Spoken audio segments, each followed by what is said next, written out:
något helt annat. On stage, Les Binet.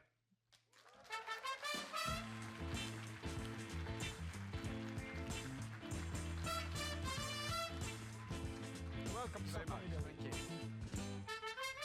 Hello. Hello, I'm Les Binet, Head of Effectiveness at Adam & Eve DDB. And I'd like to talk about a new way to track brands and advertising. So, historically, marketers have tended to do their tracking using survey data based on questionnaires. But anyone who knows me will know that I've always been somewhat skeptical about that kind of data. I think David Ogilvy said it rather well when he said that the problem with market research is that people don't do what they say don't say what they think, and they don't think how they feel.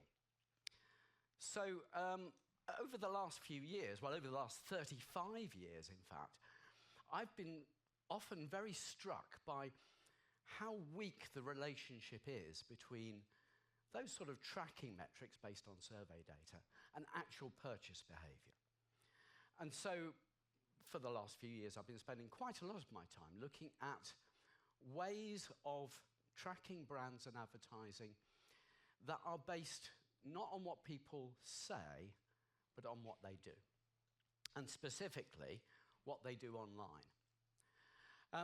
And I'd like to talk today about one metric in particular that we've been looking at, which shows, I think, a great deal of promise. And that's what we call share of searches, or share of search. When I'm talking about share of searches or share of search, I tend to oscillate between the two terms. I'm not talking about share of paid search. That's the first confusion I want to get out of the way straight away. I'm talking about share of organic search queries. So this is what the metric looks like. First of all, you need to gather up some search data on your brand. So that's actually relatively easy to do. You can do it through, for example, Google Trends. Get some measure of the number of people searching for your brand, organic searches for your brand. Gather that data, and with Google Trends, you can get that data, it's freely available. You don't actually necessarily have to pay for it. Then do the same for all the brands you compete with, all the brands in your category. Aggregate that data together to produce a measure of the total level of organic search queries in your category, for brands in your category, and divide one by the other. And that's your share of searches. So one can do it oneself. It's a little bit arduous if there are lots of brands in your category, but it's possible to do it. And increasingly, there are some tools available in the market which can help you to do that in a more automated way, and I'll talk about that a little bit later on. So why is this particular metric of interest? It's a very simple metric. Why is it interesting? Well, what we've found over the last few years, and what we're increasingly finding as we look at more categories, is that your share of searches in categories tends to correlate with market share in those categories. So I'm going to show you an example. This is the UK car market, which is one that I've looked at in quite a bit of detail. This chart shows on the x-axis the share of branded searches for different automotive brands, different car brands. And on the y-axis, market share measured in terms of sales volume. Each dot represents the average of market share and the average of share of searches over a 10-year period. And what you can see is that there's really quite a strong correlation between share of searches and market share. Now, in fact, this is a very simplified version of the graph. We have this data on a monthly basis for these brands over a 10-year period for 23 brands in this particular example. So actually, we have thousands of data points, and that enables us to interrogate the relationship between market share and share of search in quite exquisite detail for this particular market. And we have a number of other categories where we've done that. So we found that there's a really strong correlation between share of market and share of search. That's the first level. Now, actually, that's not necessarily that surprising because big brands have a lot more users, and therefore those users are more likely to search for that brand for all sorts of reasons. You might, for example, if you own a Volkswagen, you might search for how to open the bonnet or how to change the carburetor or something like that. So this is really just the first step towards interrogating some sort of relationship between these two things. What is much more interesting is that movements in share of search tend to correlate with movements in market share, and in particular, at least in some markets, market share follows share of search. I'm going to show you my favorite example. This is the best example. Obviously, I'm going to pick the best example. This is mobile handsets, again in the UK. And this is the brand LG. I particularly picked this period because around about 2008, 2009, something very interesting happened. The blue line shows LG's share of searches. And you can see that for some years it had been rising. And then sometime around about 2008, it peaked and started to go into decline. The red line shows LG's share of market. And what you can see is that there's very strong correlation, rising market share and then falling market share. What's harder to see by eye is that the blue line leads the red line by about 6 months. So share of searches peaked, and then share of market peaked about 6 months later. So if you were LG at that time, and you'd been following share of search, if you'd been looking at that metric, you would have had a 6-month warning that your market share was about to collapse. And that has got to be interesting for any brand. This idea that you could use share of searches as a, if you like, an early warning, a leading indicator of your market share, is, I think, it's got to be interesting for anybody in marketing. And the idea that search behavior might be a leading indicator for sales is not new. I mean, you know, lots of people have used that over the years. But what I think is new and interesting is that it can be a leading indicator over the long term. So people in digital marketing are quite comfortable with the idea that if you search for something here, you might buy something 5 minutes later, or, you know, or maybe a day later, or even a week later. But what we're finding is that in some categories, the lead times are much longer than that. So here's another chart from the car market. On the x-axis, we have changes in share of search. On the y-axis, we have changes in market share. The data has been aggregated to bring out the patterns in rather messy data. So these, for the geeks amongst you, these data points are all organized by deciles. So, for example, the blue dot on the bottom left is the 10% of the sample with the biggest drop in share of searches, and the one on the top right is the 10% of the sample with the biggest increase in share of searches. If you're not a statistician, don't bother. If you're an analyst, I know there are at least 2 in the audience. This is a clever way, or clever, I'm bigging myself up. It's a way of making messy data look more simplifying. The interesting thing is there is a very, very strong relationship between movements in share of search and movements in market share. The really interesting thing is that the lead time is about 9 months. So movements in share of search now help to predict how many cars you will sell in about 9 months' time. And that's interesting. So we've looked at this in a number of markets. Here are 3 examples. In cars, the lead time is about 9 to 12 months. In mobile phones, it's about 6 months. In energy, gas and electricity, very topical, it's less than 3 months, much shorter term. My guess is that in things like FMCG markets and so forth, it'll be very short indeed. It probably relates to the purchase cycle and the consideration cycle, how long people take to decide.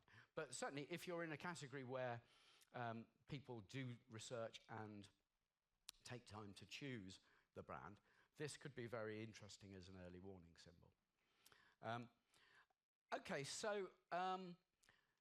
the other thing that we found in the data was that an interesting thing to do is to compare share of search with market share and to look at the gap between them, which we call the extra share of search, or ESOS. Why do we do that? Well, as I sort of hinted at earlier on, big brands tend to have high share of search because they're big.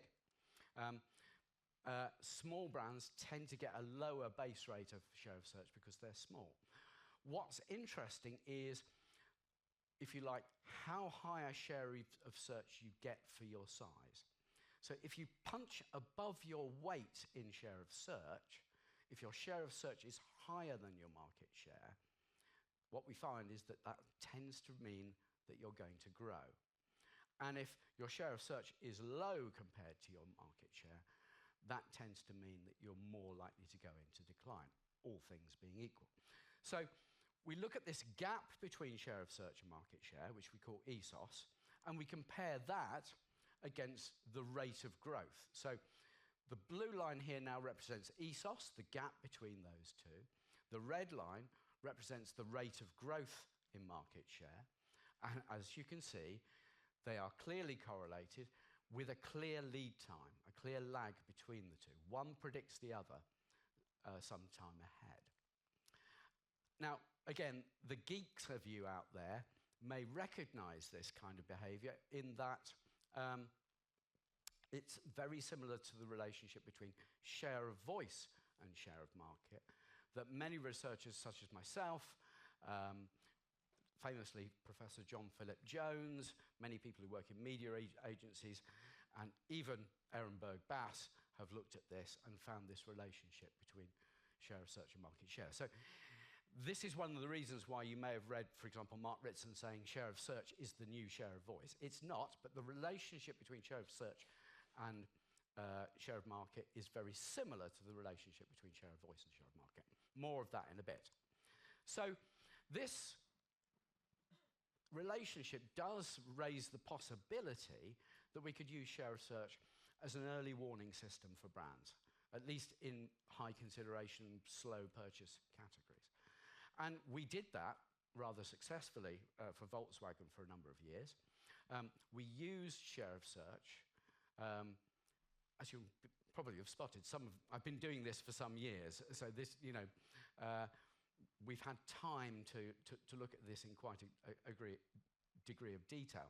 We used the share of search technique to forecast Volkswagen's market share some years ahead, and then we looked to see what would happen. Here's what happened. So from 2011 onwards, we used the technique to predict Volkswagen's market share a year ahead, each year. The dotted lines were my forecasts, and the red line is what actually happened. You have to look quite closely to see the difference between the two. As you can probably tell, I'm quite proud of this because forecasting is not easy, particularly when you're forecasting. I mean, any fool can forecast a straight line trend. It is very hard to forecast ups and downs in market share like that. This is one of the reasons that we got so excited by this technique. Can you guess what happened in 2015? Okay, well, that was the year of Dieselgate, the emissions scandal, and of course, the relationship broke down there. There was a huge spike in searches for Volkswagen, but it wasn't a good one. People were searching for Volkswagen because of bad publicity. And so share of searches went up and market share went down. So this does highlight a weakness of the technique, perhaps, or at least certainly a complexity in the technique. Contrary to what some people might believe not all publicity is good publicity for brands. And we've seen this as well. We saw this in the energy market at another point in time. So it does mean that the technique, you have to use the technique with some care. One way of dealing with this may well be to, if you like, modify your share of searches to take account of good and bad publicity. For example, using social media, for example, to tell whether or not people are saying good things or bad things about your brand. And I'm working with a company called My Telescope, based here in Sweden, and they're here somewhere today. I can't see you lot, but somewhere out there in the audience. And these guys, one of the things they've been doing, they've been using software techniques to make the technique, the analysis easier to do. And they've also been experimenting with the idea of modulating share of search to take account of, if you like, sentiment. And I believe that they've had some success in that area. So I think that's a very promising area for future research.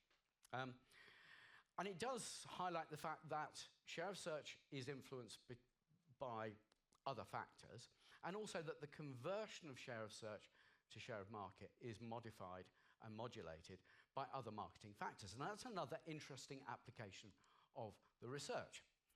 So my view is that share of search, if you measure it in a way that takes account of sentiment, perhaps, is representing, if you like, the relative interest in your brand at the top of the funnel before people actually start the buying process. It's somewhere between a measure of mental availability on the one hand and brand consideration on the other, relative to your competitors. What happens next after that depends on how people progress through the marketing funnel. And one of the big factors that affects that, of course, is price.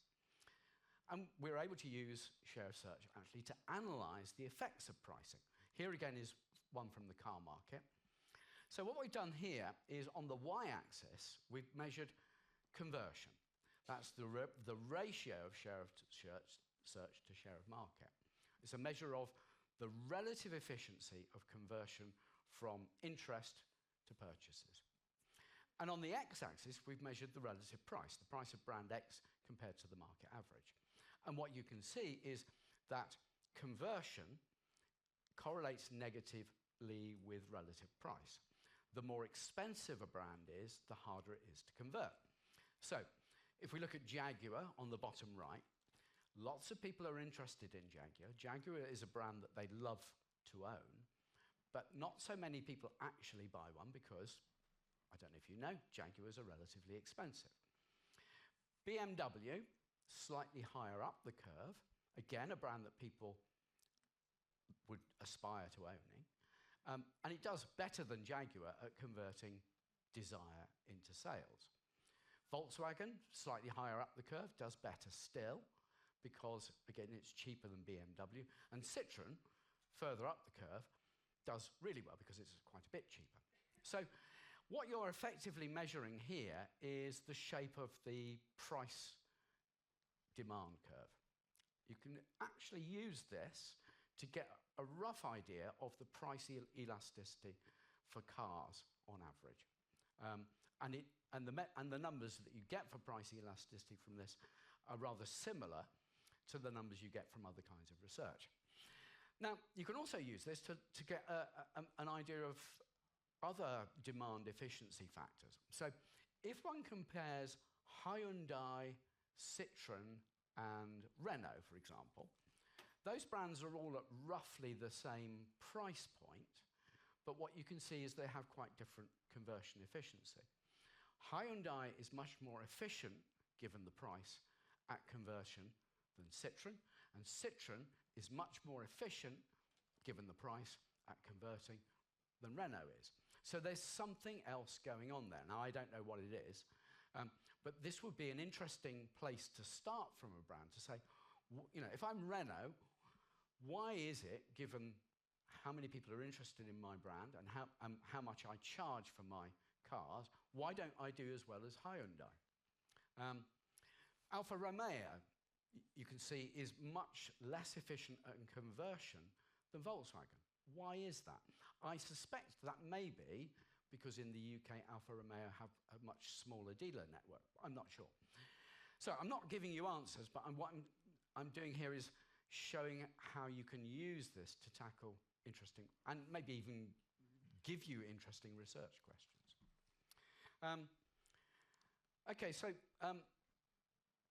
You can see that conversion is affected by sentiment, price, bottom of the funnel factors. The other thing that's really interesting, and I work for an advertising agency, so I'm bound to be interested in this, is that share of searches is clearly affected by advertising. We see this in the data. What we find is that when you advertise a brand, its share of searches tends to go up. Here's a chart that shows it. Again, I'm using that decile technique for simplifying very messy data. What we see is that changes in share of voice on the x-axis correlate with changes in share of search, and the effect is relatively immediate. Interestingly, the analysis suggests that the relevant advertising variable is share of voice. And again, there's a long history of research on advertising that suggests that share of voice is an interesting metric to look at, starting with work done by Unilever in the 1960s, through to published work in the early 70s by Nielsen, through to the very famous paper done in the late 80s, early 90s by Professor John Philip Jones, then going through into some Johnny-come-latelys like Binet and Field, and then more recently by Ehrenberg Bass. Share of voice is an important metric, and what we see is that it correlates with share of search. This is the bit that I find particularly interesting, and anyone who knows the work that I've done with Peter Field will guess why. What we find is that advertising seems to have two effects on search behavior, a short-term effect and a long-term effect. So this is how it works in the car market. When you advertise, for example, if you have a burst of advertising with 10% share of voice, you get an immediate spike in share of searches, which is short-term and decays away very quickly. But you also get a much smaller long-term effect, which decays away very slowly. A short-term effect and a long-term effect. The long and the short of it. We found this in the car market. We found this in the energy market. We found this in the mobile handset market. And this is looking not just at one brand, but we're looking at 23 brands in the car market. I think something like 20 brands in mobile handsets, 10 brands or something in energy, using thousands and thousands of data points. It's a very robust econometric analysis of the short and long-term effects of advertising in those markets, at least, and we're beginning to find more of them as we turn to other markets. I'm presenting a new one on Monday. What we find is that when this is the short and long-term effects of one advertising burst, if you have multiple bursts, it looks like this.